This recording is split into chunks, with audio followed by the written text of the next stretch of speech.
Many of you have probably heard of Aleister Crowley, right? Yep. So I kind of want to just set the stage with this. If you don't know that much about Aleister Crowley, he's kind of like the modern version of the most occultic person. He used a lot of magic and sorcery, and Hollywood's been obsessed with this guy for a long time. He was on the Beatles cover. There's a lot of connections between modern day movies and his writing. But can you define the occult in like a sentence? Sure. The occult is really using supernatural means, magic, spells, sorcery, and specifically to get what you want in this world. A lot of what we heard from Leah and her talking about the New Age movement is really like The Secret, dealing with thinking about yourself and how you can manifest those things. This is kind of like that, but with sort of like up a few notches kind of a thing, you know? So he wrote a book called Magic and Practice and Theory. Listen to what he says. There are 3 main methods for invoking any deity. So you want to invoke a god into your life. He said the third method is the dramatic and perhaps the most attractive at all. Certainly it is to the artist's temperament, for it appeals to the imagination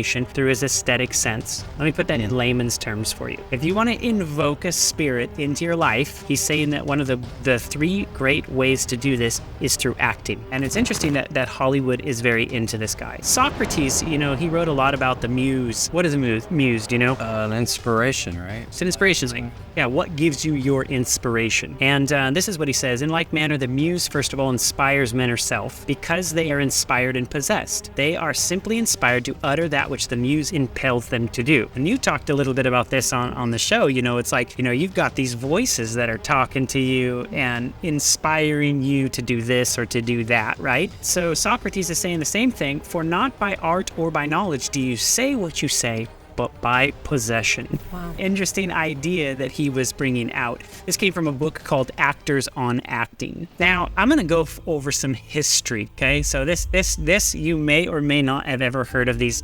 kind of actors. These are well before your guys' time. Have you ever heard of Rudolph Valentino? I heard of.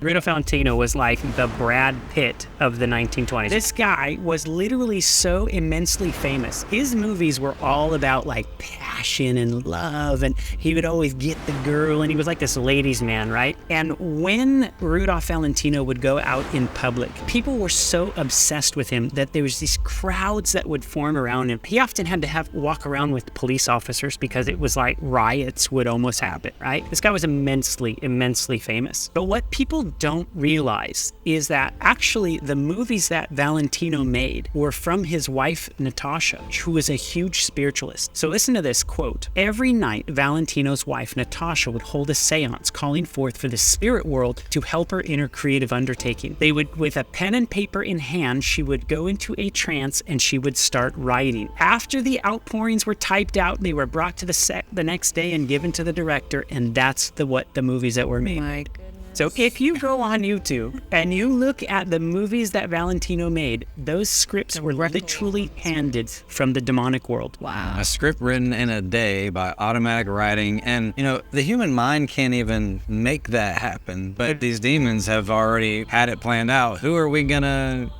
allow us to write through them, you know? Right. Mae West. You heard of Mae West? Come on, see me sometime. This can't even knows a line from her movie. Because I used to hear like these cartoons would say and stuff. Like that's funny, you know? Yep, that's actually really impressive. You heard of Mae West? Nope. Never heard of Mae West. Wow. Okay, we're not going to digress here too long. My mom is so proud right So listen to this. This is Mae West right here. 1930s, motion pictures were one of the mainstays of the Great Depression, and attendance to movie theaters skyrocketed. Hello, folks. I was brought there at Mr. Ballman's Theater to say a friend looking a friend there of mine who picked up, and I'm no angel.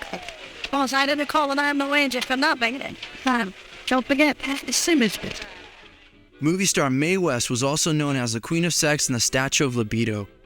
Her work helped to topple the biblical sexual boundaries that were deeply embedded in the people of the early 20th century. She can have a romance with somebody outside of wedlock. I've got another man in my life. It was pretty raw. I don't know how many that makes. It's pretty raunchy for that era. Well, when I'm good, I'm very good. But when I'm bad, I'm better. No star had greater impact in the long run than Mae West. Mae West was a one-woman sexual revolution. So here's what's going on here. America, you have to understand the history of our country, like rooted in Christianity. This country had a lot of Christian value. Christian values, Christian morals. During this era, there wasn't a lot of the stuff that we see today. I mean, our media has totally tanked, dude. We got some pretty evil stuff out there, but that just wasn't really the case. And here comes along Mae West, which toppled over the biblical understanding of sex inside of a marriage, right?